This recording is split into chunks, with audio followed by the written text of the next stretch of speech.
only launched crew missions from Launch Complex 39A, which is what you see on your screen now. However, to support our growing manifest of Dragon missions, we've recently made some new upgrades to our other Florida launch pad, Space Launch Complex 40, which you see there with a brand new crew access arm being lifted. We're on our way to having 2 launch pads capable of supporting human spaceflight missions, meaning we'll have more opportunities to fly people on Dragon to orbit. If you're interested in helping us advance the future of human spaceflight and potentially fly on a future Dragon mission, check out spacex.com/human spaceflight to learn more.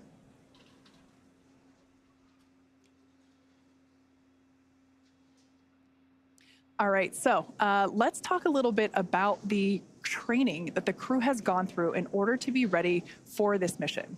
Altogether, the Axiom 3 mission crew spent about 35 days training inside Dragon, and crew members individually received additional training specific to their role, learning SpaceX protocols, ISS systems, and preparing for the science and outreach activities that they'll be conducting while in space. Private astronaut training is rigorous. To prepare the AX-3 crew for their mission, our teams here at SpaceX have spent the last several months teaching the crew about orbital mechanics, how to live in microgravity, and running simulations of full missions from inside our Dragon training capsules. The training program includes nearly 100 different lessons covering all aspects of flight. And if you're thinking it's kind of hard to tell what's the true training and what's the real capsule, that's true, because they're pretty much identical, and that's the point. The team also spent time at the launch pad, in the suit-up room, and working through emergency procedures that would be necessary in the unlikely event of a pad abort scenario. So let's take a further look at this crew in action. Exactly. The crew spent extensive amounts of training time in historic Building 9 at the Johnson Space Center, learning from certified instructors on all critical systems necessary to ensure a successful stay aboard the orbiting laboratory. The team even prepared for unlikely emergencies, like you mentioned, Kate, and learned how to provide first aid in a microgravity environment. Additionally, they learned how to prepare food and make selections for their meals, as well as learning other mission control positions and how mission control operates to better ensure that mission success during their flight. They also had a chance to familiarize themselves with the gear that will enable them to document their trip, their research, and help them connect with those back on Earth during their outreach events. ESA and JAXA also played a critical role in crew's training. Each module on orbit has its own nuances, so gaining insight into the specialties of their racks and modules is necessary, especially for this mission. Extensive training on station navigation, on-orbit familiarization, emergency response, and repetition of walking through processes and procedures all help the crew maximize every second that they have during their flight. Simulating science research, operations, and even discussing how to sleep in space are all necessary lessons on the path to mission readiness. Now, the National Outdoor Leadership School, or NOLS, provides very unique Earth-based experience for many astronauts before they fly. This is really a bonding experience for the crew. It can't be overstated how much teamwork factors into every aspect of their flight together, and this training in particular aims to thoroughly establish that. They also focus on survival skills, resilience, leadership, equally as important as followership, and overall teamwork to ensure they really are more than just passengers on the same rocket. The camping and outdoor adventure provides a solid foundation for the team to build on throughout their training. Knowles was definitely a highlight of this crew's preparation and training, and you can hear it in their voices and see it on their faces when they talk about their bond with each other. Now, you can't truly experience flying into space until you fly into space. But some really unique tools have been developed to provide the closest experience possible. An altitude chamber can challenge the body with oxygen deprivation in a controlled and safe manner, while Stage 1 cryo-helium load has started. While human-sized centrifuges send the crew members for a spin to simulate the G-forces that they'll experience on launch and re-entry. It can be a bit nauseating, but it does help the crew know exactly what to expect on launch day. Now, at the end of it all, a mission patch is celebrated, and it is hung in a tradition since the earliest days of spaceflight. So fittingly, as AX-3 heads to the International Space Station, the crew had the chance to be present for the patch hanging ceremony of their mission patch in Building 9 on that module in Johnson Space Center. Spaceflight is a serious business, but moments of levity and celebration like this help everyone pause and reflect on the incredible accomplishments being achieved every day. No matter how many patches join a canvas like this one, each one is incredibly special because of the people who make it possible, the crew and those here on Earth supporting each mission. So now for more on each crew member's portfolio, we're going to send you out to the Kennedy Space Center with Sonia Gavankar-McKay, the Axiom Space Director of Digital Strategy, who is joined by Axiom's Chief Scientist, Dr. Lucy Lowe. Building on the success from AX1 and 2, now 3 has over 30 experiments, and some of them returning customers. Lucy, good to have you back. This is one of my favorite parts of the pre-launch broadcast because we get to talk about all the science that's happening. There's so much happening. It's over 350 hours of research, which is great. But do we think like this is going to help us here on Earth? Does it really? Absolutely. So everything the crew is doing, it has huge benefits, not only for spaceflight and advancing exploration goals for humanity, but a lot of the research they're doing is really based on benefiting humans down here on Earth, whether it's healthcare, medicine, different kinds of technology applications. Everything they're doing has really tangible benefits to science and technology back down here on Earth. If you had to summarize each of the country's portfolios, how would you do that? Italy, give me some words. They are doing some fantastic technical applications for the Italian Air Force, and they are doing some really advanced biomedical research as well with some of their companies that they're working with. Excellent. Turkey, it's all about bringing all of Turkey together.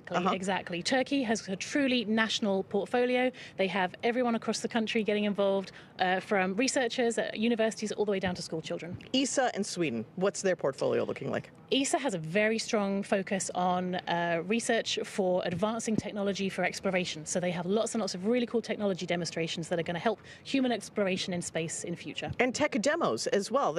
Do you as chief scientist, is that tech demos a different thing, or is it then research, or all part of the same wonderful pot? They're very much part of the same pot. So all the technology demonstrations that take place are built on a lot of research, and they often feed into future research that will take place to keep crew safe or to benefit human health here on Earth. Okay, so let's dig in a little bit deeper, starting with Italy. They have the ISOC services for the ISS. Tell me a little bit more. Yes, so this is a project from the Italian Air Force, which is the Italian Space Operations Center, where they've developed some software that's actually going to be analyzing debris in space. Which is a huge problem. It's a huge problem. We need to know where stuff is going and stuff is flying so that we can make sure that the space station is out of the way of those kinds of impacts. So that software is also going to be doing some space weather forecasting to help keep crew safe in future. Space weather forecasting? Yes. Looking at different kinds of space weather from solar flares, for example, that can actually release damaging radiation that can not only damage human cells, but can also damage the electronics in a spacecraft. So you want to avoid that when you can. Makes sense. Beta amyloids aggregation updated. Yes. This is about Alzheimer's research. Exactly. So beta amyloid is a protein that aggregates together. It forms clumps. It forms amyloid plaques that are found in the brains of humans with Alzheimer's. If we can understand how those aggregates form better, which we can use microgravity to really investigate that, then we can gain insights into Alzheimer's disease and how this terrible neurodegenerative disease can form, or potentially how we could even treat it. And you talked about that weather forecasting, which is part of radiation. That's a big part. So briefly tell me about the Italian portfolio with radiation research. Exactly. So they have got some light ion detector hardware that they have built that is going to be analyzing the real-time radiation risk from this kind of space weather. And we also have some companies that have got some advanced materials that they've developed that is designed to shield from some of this radiation in future. Okay, let's talk about the country of Turkey's research portfolio, the Turkish Space Agency, otherwise known as TUA. They have 70 types of diseases that they're going to be researching with AI technology? Yes, so they have a really cool project called Vocal which has developed, it's an easy-to-use telemedicine application where the crew actually cough or speak or make vocal noises into an iPad for recordings, and the AI software is then actually able to analyze that and can be used to detect or diagnose infectious diseases, potentially even cardiovascular diseases in future. Wow.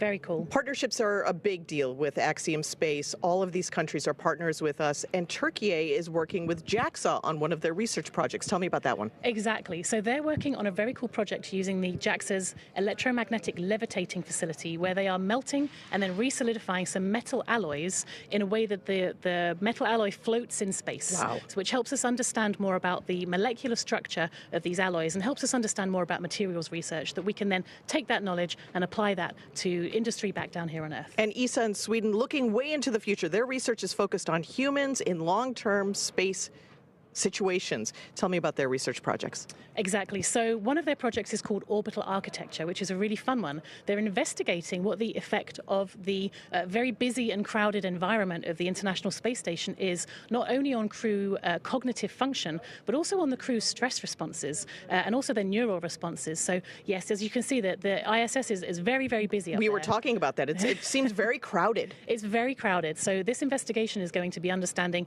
in different parts of the space station. For example, if you look out the window, if your stress response goes down, do you then perform better in space? And how can we then apply those technologies not only for future spaceflight, but also for engineering and building design back down here on Earth? There's also a great one on Simon. Now, my question is, Simon, is it more like HAL or TARS? So it's a bit more like TARS, okay, because okay. I'm a big fan of The Martian. But yeah, so Simon is the crew interactive mobile companion. Here he is flying through space. So this is an AI-guided tool that is free flying on station that can help crew with tasks while they're up there. So it's actually going to be helping Marcus do a physical sciences investigation for ESA while he's up on station. Awesome. Thank you so much, Lucy. And I look forward to hearing about the post-experience and post-mission research findings. Thank you so much. Always fascinating. Back to you all at Hawthorne. John, how's it going out there? It's going great, Sonia. Thank you very much for that. You know, hearing all that different research really kind of cements how important and unique each mission is, right? Each mission has its own suite of research. It has its own crew that makes up that mission. And mission patches really are a way of showing that symbolism and showing how unique that is, right? So they end up everywhere. There's one in that Dragon capsule. There's a few in that Dragon capsule now, I think, right? Oh, yeah. But they end up in white rooms. They end up on orbit. They end up on laptops and notebooks. It's a very big deal for crew to be central in helping design this patch because it's such a lasting mark of their dedication and hard work. And the AX-3 crew has put their mark on spaceflight history with the AX-3 mission patch. All 4 astronauts are highlighted by their names, a star, and unique graphics for each nation that they represent. With the commander, Michael Lopez Alegria, holding dual citizenship, 5 national flags mark the top edge. The destination, the International Space Station, is the anchoring element in the middle. And interesting to note, the ISS resembles pilot's wings. So it should be no surprise, given that all 4 members are indeed pilots. Along the bottom of the patch, we see the mission's motto, the phrase plus ultra, in Latin meaning further beyond.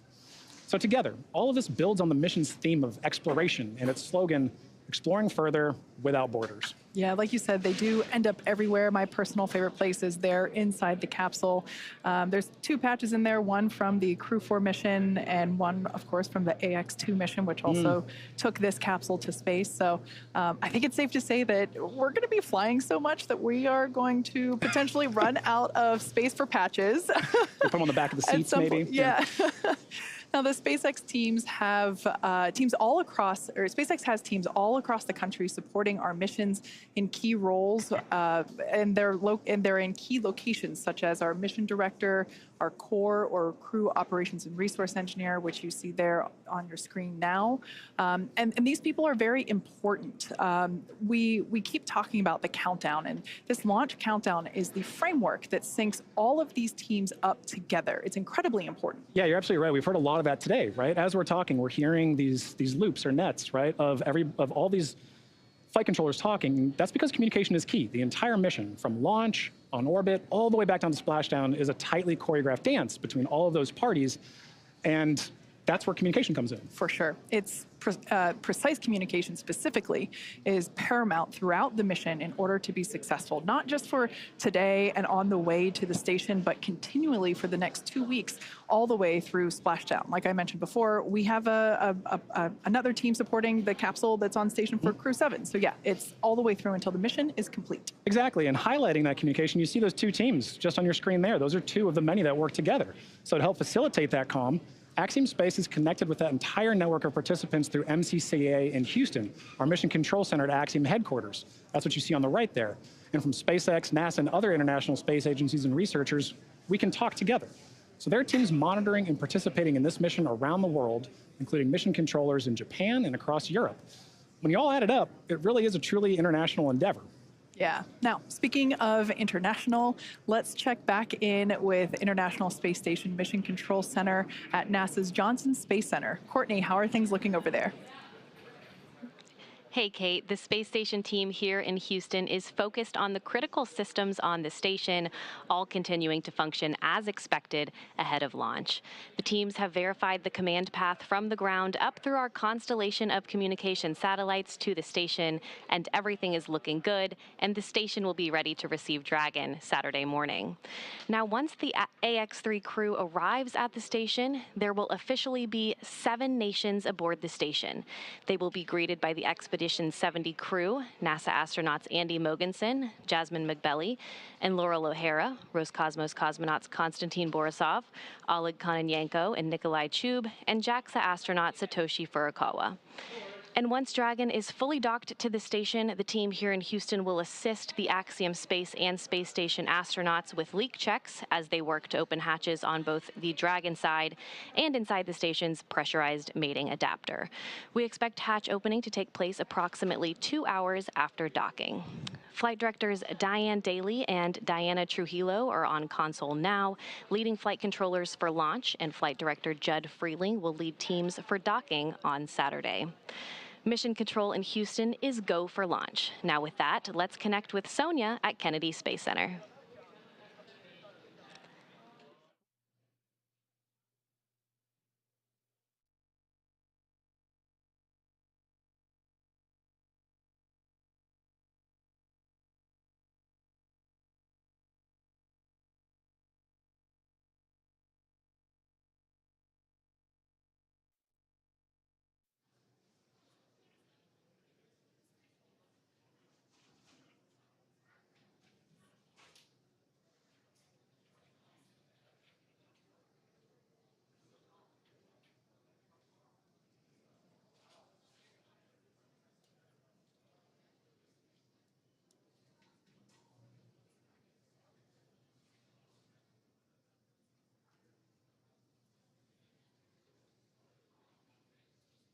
All right, for those of you that have recently tuned in, we are now within 20 minutes until the launch of AX-3 to the International Space Station. Officially, T-minus 18 minutes on the dot.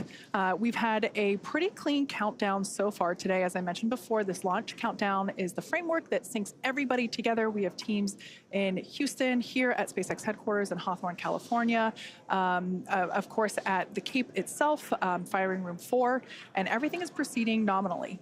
The reports that we heard earlier during the post-crew ingress briefing was that the weather was great, although we can see here on our screen a little cloudy, but we see some blue skies through there, so love to see that. We also heard that the team was working no major issues. Both Falcon and Dragon remained healthy. At T-minus, I believe it was 35 minutes, T-minus 35 minutes, we began prop load or propellant loading. We now see some of these white clouds billowing from the vehicle. This is totally normal during this propellant load phase. We are currently loading our super chilled, also known as densified liquid oxygen onto the vehicle, as well as rocket-grade kerosene, or RP1. We will continue to see these clouds kind of forming, and we'll get even more of them right after those closeout lines complete at T-minus 3 and 2 minutes, when both the first and second stages complete all of its propellant loading. Like I said, everything continues to look great. The crew is currently strapped into their seats. There's a 5-point safety harness. You can think of it like a seatbelt, but it's a little bit more advanced than that. Actually, we see a live view of the crew there waiting so patiently as we are getting... All right, so there we heard that call out that stage 2 LOX load has initiated. That is that super chilled liquid oxygen being loaded onto the Falcon 9 second stage, which of course is the part of the rocket just below that black and white trunk section that we see there on screen. So the crew, at this particular view, the person on the far left is Marcus Want, one of our mission specialists. To his right is pilot Walter Vilade. To his right is Commander Michael Lopez Alegria, or MLA, and on the very far right, mission specialist Alper Izarauche. Fun fact for today's flight, it is the first time that we have a repeat flyer on Dragon. That's Commander MLA. He flew on the Axiom 1 mission, and it's so exciting to see him flying once again in Dragon today. He's pretty much an expert at this point. Yeah. All right, well, thank you for that update, Kate. And now for an update from Sonia Gavankar-McKay at Kennedy Space Center with Deputy Administrator Bill Nelson.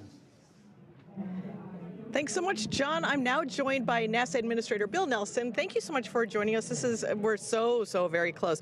NASA has so many decades worth of great relationships in the private sector with the commercial sector. Is this a winning strategy for the future? I know NASA is looking now further than LEO into going to the moon and even further. What does this look like going further, and what are we building on? It's the new era of the golden age of space adventurism. We go back to the moon, for example, not only with our commercial partners, and the 2 landers will be built by commercial companies, but we also go back to the moon with our international partners. Right. And that's quite a difference from a half century ago when we first went to the moon. And that's the way that our space flight is in low Earth orbit as well. Look at the international cooperation on the space station. Look at now the commercial operation on the space station as evidenced by this flight here today. This moment really is that culmination of that international partnership, private, commercial, all of these things building on each other. How important is this for NASA to develop these commercial partnerships and across varying fields? I mean, Axiom Space, of course, building the Axiom Station. We're working on the suits that'll be worn on the moon by the Artemis crew. How important are these partnerships for NASA? Well, it's essential. We want to get out of low Earth orbit. We want to go and explore the cosmos. And so the more that we can bring commercial business off the face of the Earth up to low Earth orbit and, for example, replace the International Space Station when it ages out in 2030 with a commercial space station, that then we can become a person who rents space to train our astronauts before we send them out to the moon and on to Mars. Or the business aspect, pharmaceutical research, pharmaceutical production, all kinds of different research utilizing the properties of microgravity in space. So you're seeing the Axiom Station as an expansion of the area that is available to do this work, and this dynamic shift between NASA and organizations like Axiom Space really offers something new to the landscape. This really is the next golden age, isn't it? Well, and Axiom is one of several that are now with incentive money from NASA building their concepts of a space station for low Earth orbit. And I am certainly hopeful that they are going to be successful, and that increasingly as they do research in space, they're finding out that there's a business case in order that they can actually have a profitable business. Well, that's what we're looking forward to, and we're looking forward to just this great moment as we build these partnerships, these relationships. Thank you so much for having us here and for being part of this broadcast and sharing this wonderful moment for all of our organizations, SpaceX, Axiom Space, NASA, working together as usual, right? Thank you so much. Thanks so much, Senator. Thanks for joining us. Go AX3. Go AX3, that's right. As we charge towards terminal countdown to launch, Michael Lopez Alegria, today's commander, has a special message for his crew. Let's take a look. Man, I am excited. We are getting very close. As we get to these last few minutes, I want to make sure we take a second to thank the training teams that got us here, that prepared this very professional team of astronauts to go to the International Space Station on this very historic mission. First, the NASA teams, both at Johnson Space Center in Houston and at Marshall and Huntsville, Alabama. Then to our international partners, ESA at the European Astronaut Center in Cologne, Germany, and Scuba near Tokyo in Japan. And the Axiom team, whose help really was important when it got down to training for all the payloads that we'll be doing, over 30 experiments, as I think you've heard. So we're excited and very thankful to all those guys, but last but not least, to the folks in whose very capable hands we find ourselves right now. That's SpaceX. Thanks to everybody. Without you, we couldn't have been here. Now let's go do it.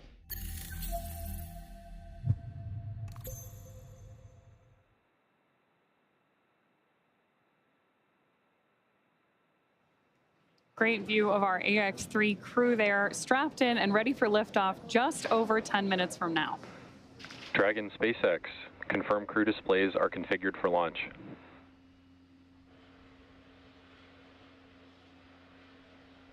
SpaceX Dragon, the displays are so configured, and do you mind if I say a few words here, Jake? MLA, I do not mind at all. You've got the floor. So first I want to thank our partners who had the vision and the conviction to help Axiom open access to humans to low Earth orbit, and they are the Italian Air Force and its various ministries of its government, the Space Technologies Research Institutes of Turkey, TÜBİTAK, and the Turkish Space Agency and its ministry, as well as the Swedish National Space Agency in tandem with ESA. And I also want to thank the team. If you're listening to this through an earpiece sitting in Hangar X and Launch Control or in Hawthorne and Mission Control, you're on the team. And the same is true of people who'll be sitting at those consoles and consoles just like them, and Mission Control in Houston and the Payload Operations and Integration Center in Huntsville. Same is true for all the trainers that helped us get where we are today with the crew ready to launch. And of course, the engineers, technicians, managers, and executives who, over decades, designed, assembled, and are now operating the most complex vehicle in the world that we have the privilege to go visit. Same is true for the visionaries who conceived and developed this amazing rocket that we're sitting on and the beautiful and capable capsule that we're sitting in. And if you're in the Rescue Ops Center, you guys are on the team. And of course, so are our friends and families who have given us their love and support from the very first step of this journey. And last but not least, the team at Axiom Space, the people who have poured their blood, sweat, and tears into this.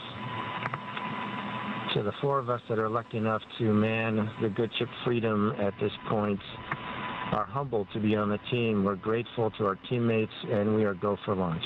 Plus ultra. Copy all, Mike. As we just ticked through T-minus 8 minutes, I'll let you know you've got a whole bunch of people rooting for you here and indeed all over the world. Godspeed, Axiom 3.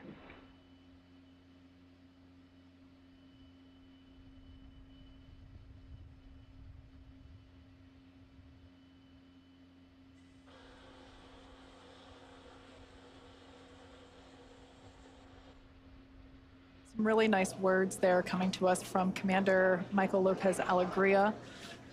We are now approaching 7 minutes until liftoff of the AX-3 crew. The next event that we'll hear is that Stage 1 engine chill has begun. Engine chill has started. And just on time, that call out tells us that we are now flowing a little bit of the super chilled liquid oxygen through the engines, through those turbo pumps to help bring the temperature down of that hardware. This helps us to reduce any chance of thermal shock whenever the full flow of that super chilled liquid oxygen flows into the engines.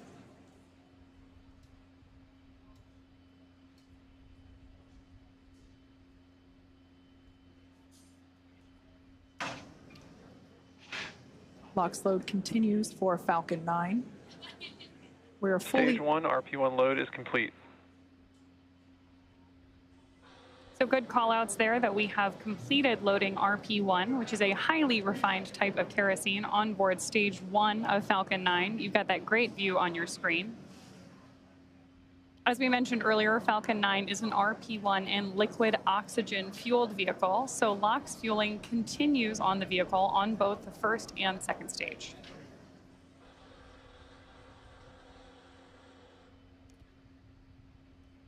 Blue skies there at the launch site. We're launching out of pad 39A at Kennedy Space Center. We are 60% go for those weather conditions, which we're always keeping an eye on around the Florida airspace. Next event that we have coming up is the terminal count for Dragon. This involves a couple of things, but primarily just means that Dragon will be transitioning to internal power. Great view there of the Dragon capsule, as well as the Dragon trunk, which is the unpressurized section just below the pressurized section, which of course is where we have the crew sitting. Propellant remains underway. We are completely loaded with all of our RP1, that rocket grade kerosene. We're still underway. Falcon 9 tanks are pressing for strong back retract. Dragon is in configure for terminal count. So like Kate mentioned, we are heading into terminal count, and Falcon 9 is ready for that configuration. We also just heard the call out that the Falcon 9 tanks are pressurized for strong back retraction. The strong back is that white structure you see to the right of the vehicle right now. That's used not only to connect the vehicle's umbilicals, but also as a structural support system. The strong back is retracting? Up until it begins to retract, which we just heard the call out for here. That's the mechanism we use both to move the rocket out to the launch side and pull it into its vertical orientation ahead of launch. We'll keep an eye on it as it retracts slightly here on your screen. We'll be able to see those clamp arms begin to open. And there they are now. And then that strong back will retract a couple degrees away. It will retract even further upon ignition of the engines to clear the way for Falcon 9's ascent.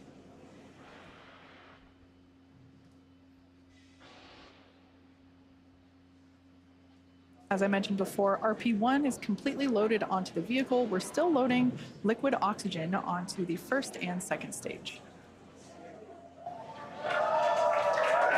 And obviously some happy cheers as the crowd is growing outside of Mission Control Hawthorne, as you see there on your screen. It's always awesome to have an astronaut launch, but especially one during the day.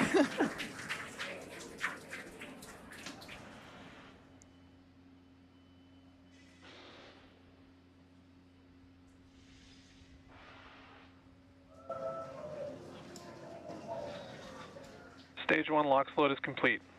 With that confirmation, we know that stage 1 is fully loaded. Team is thrilled to hear that news behind me.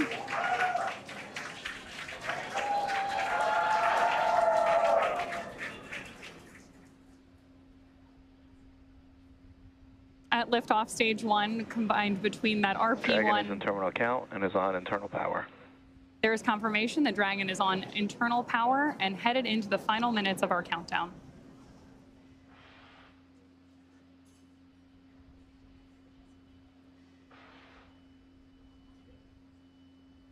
As I was saying earlier, at liftoff, Falcon 9 will be burning nearly 700 gallons of fuel per second.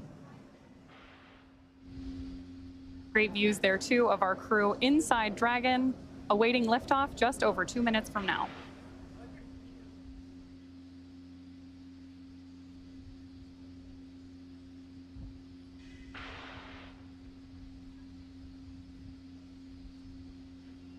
We're now standing by for completion of LOX load on the second stage.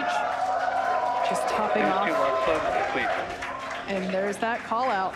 And more cheers from our crowd here at Hawthorne, California. Dragon is in auto idle.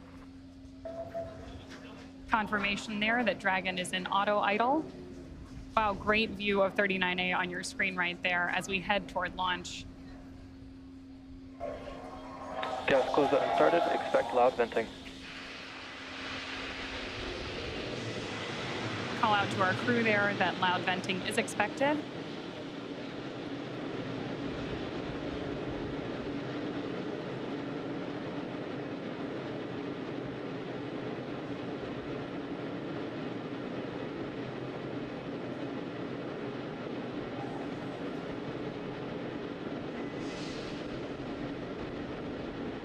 Falcon 9 is in startup. There's that Dragon is in countdown. confirmation that Falcon 9 is in startup and Dragon is in countdown, which means that the vehicles are now controlling the final seconds as we lead up to liftoff. Dragon, SpaceX, go for launch. And there's confirmation from our flight director. Go for launch. We are go for launch. T-minus 30 seconds.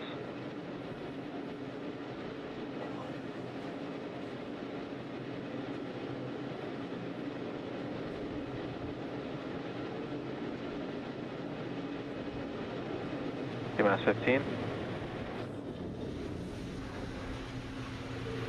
10, 9, 8, 7, 6, 5, 4, 3, 2, 1. Ignition. Engine full power. And liftoff. Go Axiom 3.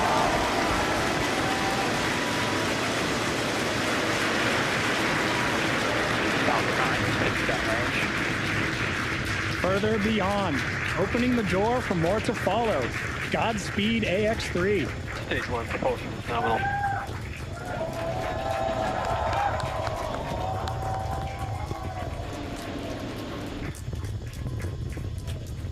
Of course, if you are just joining us, this is the launch of the Axiom 3 launch to the International Space Station. Those incredible views on your screen, and there's our first shot of the AX3 crew inside Dragon on ascent.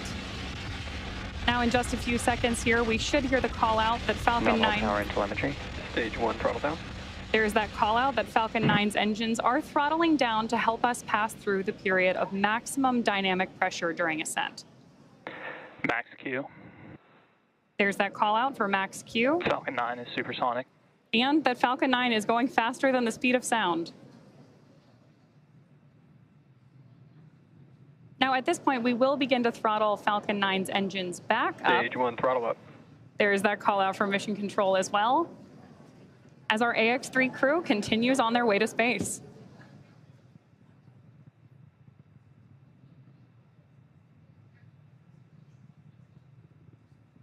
We're now T+1 minute and 32 seconds into flight.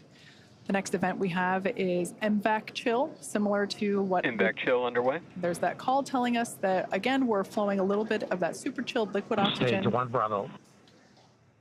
Copy 1 Bravo. That call there was one of the abort mode callouts that the crew is calling out as they are making their ascent on Falcon 9. Now, we're less than 30 seconds or a few seconds away from 4 events that will happen in rapid succession. Main engine cutoff, or MECO, as it's there on the bottom of your screen, stage separation, ignition of the first stage engine, and the first stage's boost back burn.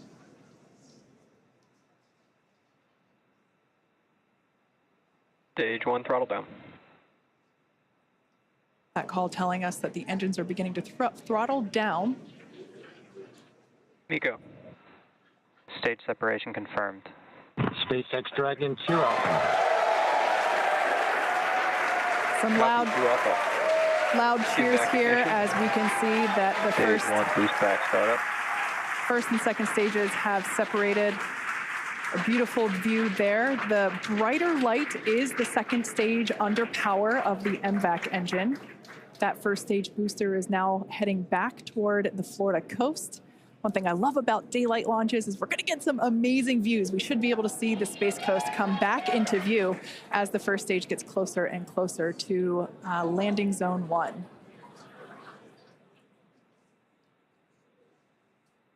Note that that first stage is actually still coasting to its apogee. So it's about, as you can see there on your screen, 114, 115 kilometers above the Earth's surface. And it's going to keep coasting for a little bit. Beautiful view there on the right-hand side of your screen of that MVAC engine. Boost back shut down. All right, that boost back burn has concluded on the first stage. Everything looks nominal with the second stage trajectory. Everything also looking good. Dragon, SpaceX, trajectory nominal. Everything looking good on the first stage as well as we see those grid fins begin to deploy. SpaceX Dragon loud and clear. Now, the next 2 major events we're tracking for the first stage, which right now is on the left-hand side of your screen, is going to be the entry burn at about T plus 6.5 minutes, where we'll light 3 of Falcon 9's first stage engines, followed shortly thereafter by the landing burn at T plus 7 minutes and 32 seconds, which will be a single engine burn to bring us back to landing zone 1 at Kennedy Space Center. Great view there of our crew on board. And you can, of course, always keep an eye on their telemetry down in the bottom corner of your screen.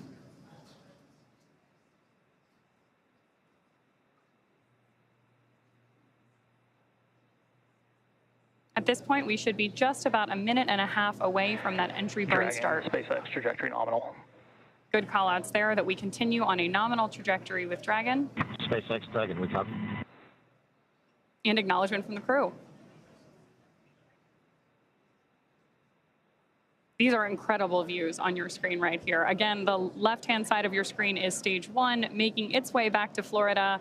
And stage 2, you see that MVAC engine burning, taking our AX-3 crew to orbit.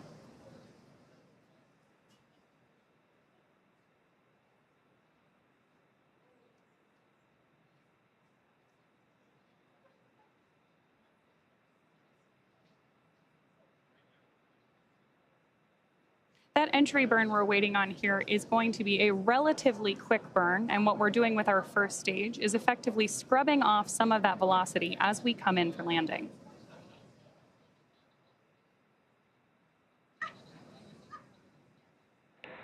Dragon, SpaceX trajectory nominal. That's a nominal trajectory for Dragon as we continue to orbit. Dragon, we copy. Again, confirmation from the crew. And we are expecting about 2.5 more minutes from that second engine burn.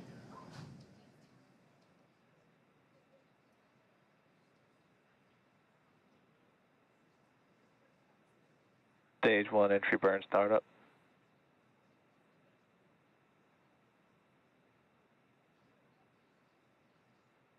Stage 1 entry burn shutdown.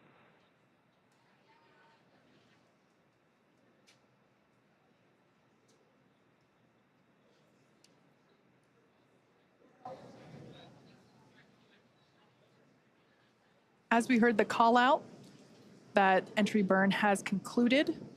The next burn will be the landing burn. As I mentioned before, we're heading back to landing zone 1. We're going to come through the clouds right now. Dragon, SpaceX trajectory nominal. Everything continues to look nominal SpaceX Dragon, we copy. for the second stage there on the right-hand side of your screen. These views really are breathtaking. Such clear, crisp views of both the first stage on the left and the second stage on the right. Right through with these clouds should be our first view. Once again, there it is. Just like magic, we see landing zone 1. Crowds cheering here at SpaceX Mission Control Hawthorne as we tune in to see if we stick the landing.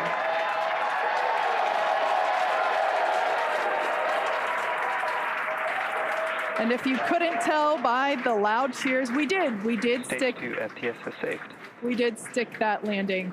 Falcon 9 has landed once again. But turning our attention back to the crew, as you see there, our next event is second engine cutoff, or SECO, as it's referred to there at the bottom of your screen. Second stage will coast for a few minutes until Dragon is commanded to separate. A lot of just the energy here at SpaceX Mission Control is buzzing. You can hear commentary behind us. Right now, the crew is experiencing about 3 Gs, so pretty much a roller coaster for those thrill seekers out there. Stage 2 is in terminal guidance. And we are about 20 seconds away from that second engine cutoff. MLA will know this this feeling very well, this experience of going from now almost 4 Gs to... SpaceX Dragon Shannon. To... Copy, Shannon. As another abort mode there being called out. Now standing by for second engine cutoff.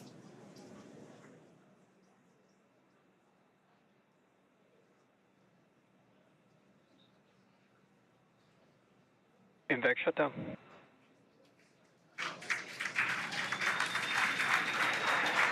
Dragon, SpaceX, you're in a nominal orbit.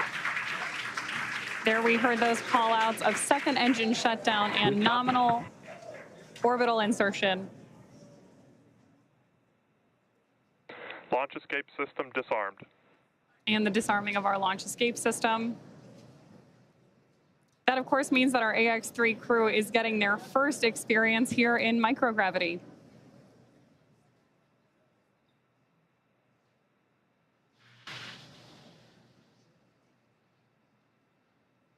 Right now, Dragon is performing a series of onboard checks to ensure that we're ready to begin actuating those Draco maneuvering thrusters on board the vehicle.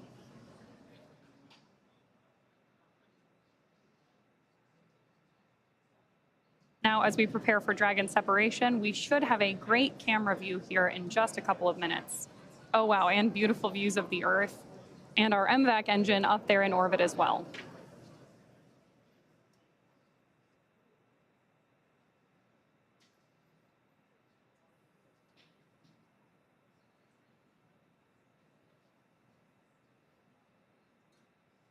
Views there as we await that separation.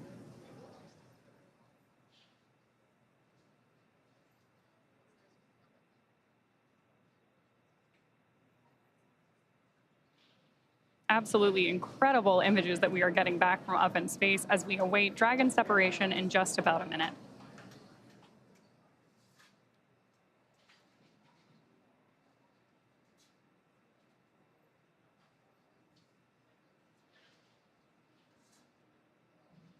More views there of our AX-3 crew on board Dragon.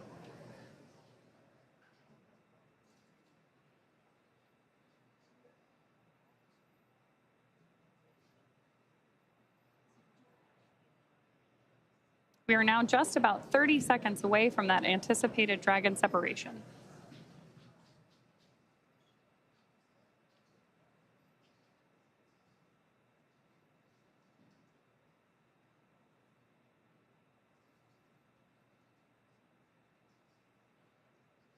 Starting to see the crew there play a little bit with the fact that they are operating in microgravity.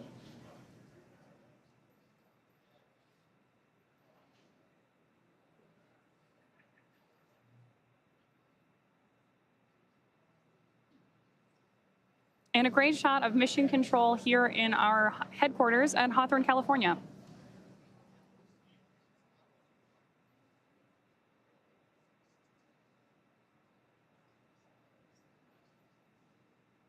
This camera view here is taking a look at Dragon. What we're waiting for is nose cone deployment, among other things, which, as Kate mentioned earlier, there we go. Dragon separation confirmed. As you can see, Dragon has separated from the second stage. A pretty cool view here looking up at the heat shield that will return the AX-3 crew back to Earth in just about 2 weeks. So this is our first view of AX-3 flying free.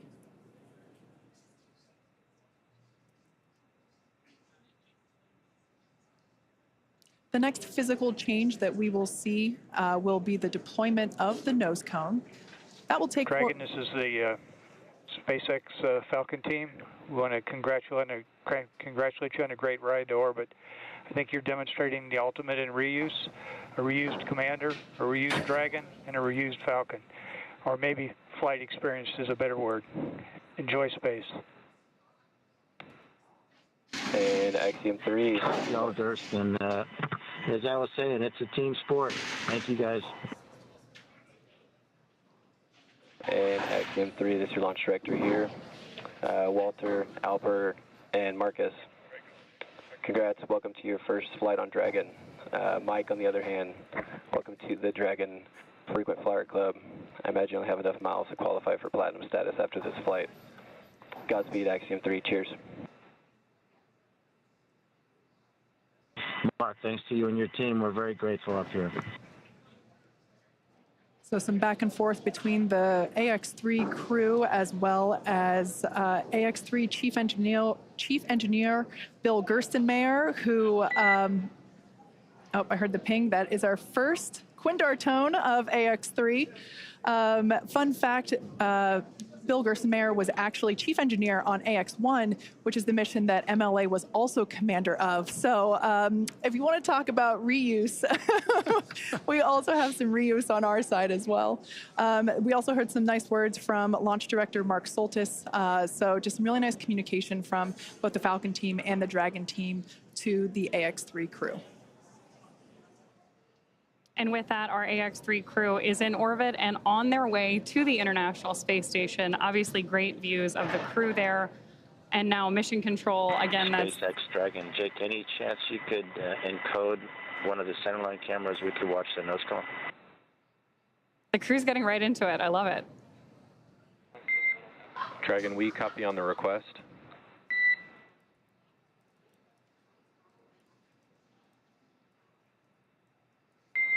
And Dragon, we expect that will automatically happen in the state machine here imminently.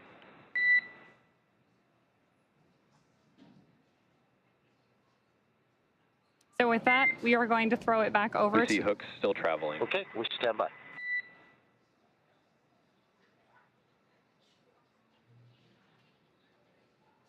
Great views there of our crew, again, on their way to the International Space Station. And already getting right down to the business of operating Dragon.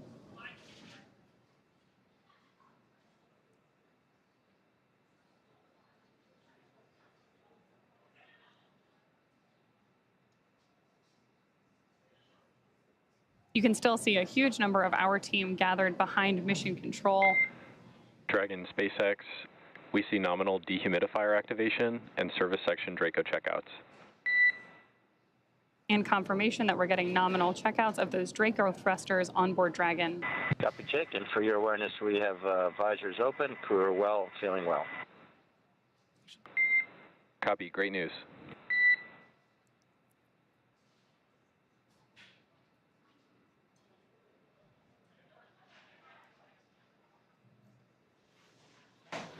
So for those of you that have just recently tuned in, AX-3 is in space. The crew is experiencing their first taste of microgravity.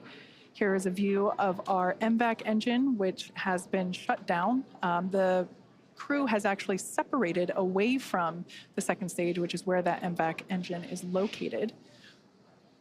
We are standing by for nose cone deployment. This takes a few minutes to complete as there are 2 sets of hooks that need to be opened independently of each other. By deploying the nose cone, we are able to expose the docking mechanism, which is, of course, what the crew will utilize, what Dragon will utilize to autonomously dock with the International Space Station.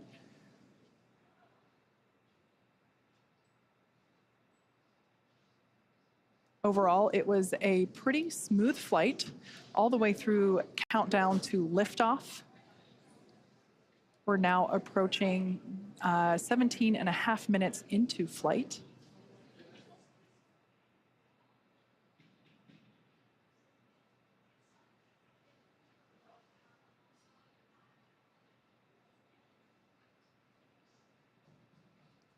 Once again, the next milestone will be to deploy the nose cone. This is basically the last physical change that Dragon will undergo in order to begin its journey. Well, not really begin, it's already on the way, but in order to be ready for its approach to the International Space Station.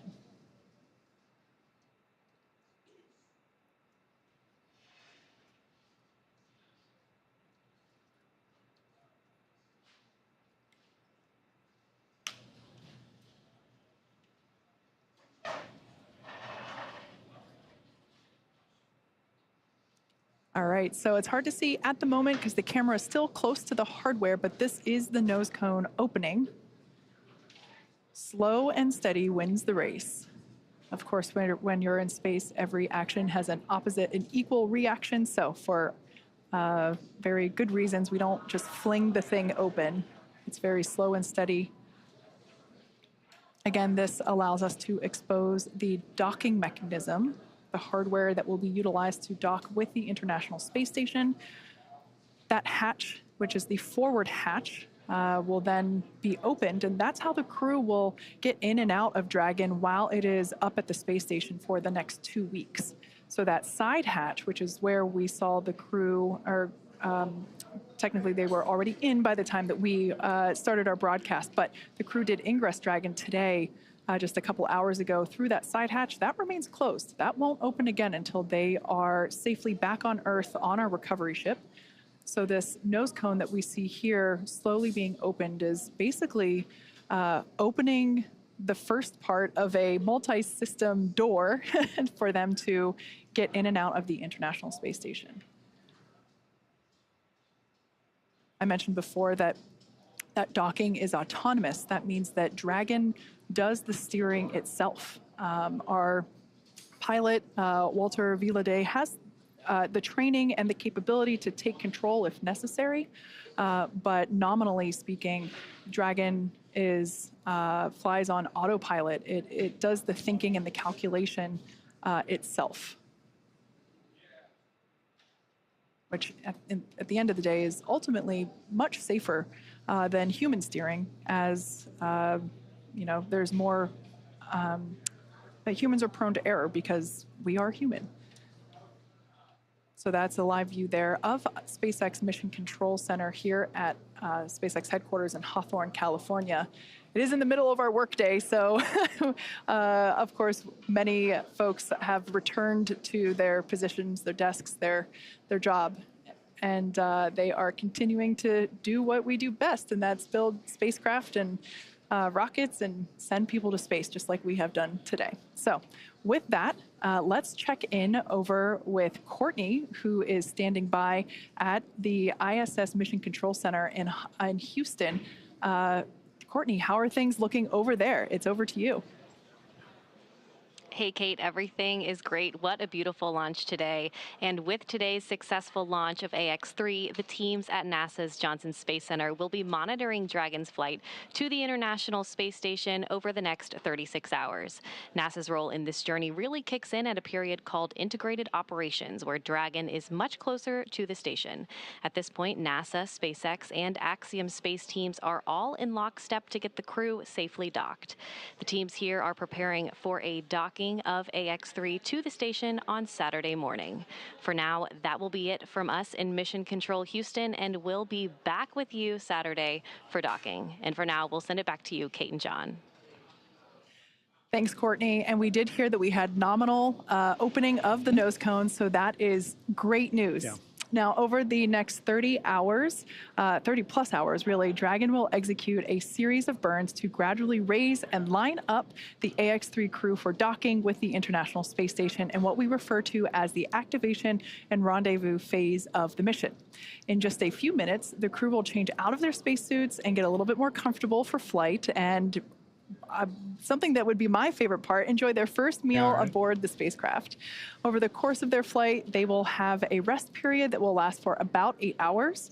Before they arrive at the space station, we will have 2 potential opportunities to chat briefly with the crew on orbit, one around 3:15 p.m. Pacific and another around 6:20 p.m. Pacific. Dragon SpaceX, environments look good for suit doffing, and the cabin camera is soon to be configured. Your go for suit doffing. Copy, we'll put 4.012 in work. All right, so that call out there just saying that the crew is clear to take off their suits. As I had mentioned, they're able to get a little bit more comfortable for the upcoming journey. Now, we were talking about some on-orbit opportunities to chat with the crew. While we are hopeful that one of those opportunities will work out, neither opportunity is guaranteed, as they are unfortunately dependent on both crew schedule and ground station coverage. However, if we are able to support, we'll make an announcement on our social media channels no later than 15 minutes before the event start time. In the meantime, be sure to keep tabs on the mission at axiomspace.com, and you can also track... And Dragon cameras are external.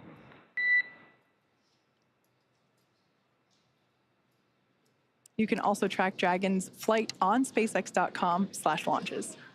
Right, like you mentioned, Kate, even if we aren't able to talk live with the crew, we will continue to provide updates on the mission across our social media channels. And then, as Dragon and the AX-3 crew approach the International Space Station early on the morning of January 20th, we will pick back up with our live joint coverage of the AX-3 crew's docking to station with NASA. So please keep an eye on Axiom and SpaceX social channels for updates, as there will be plenty of incredible moments to share with you over the course of their mission. So from all of us at Axiom Space, thank you SpaceX, thank you NASA, and thank you for tuning in. This is just the beginning, and we hope to see you soon.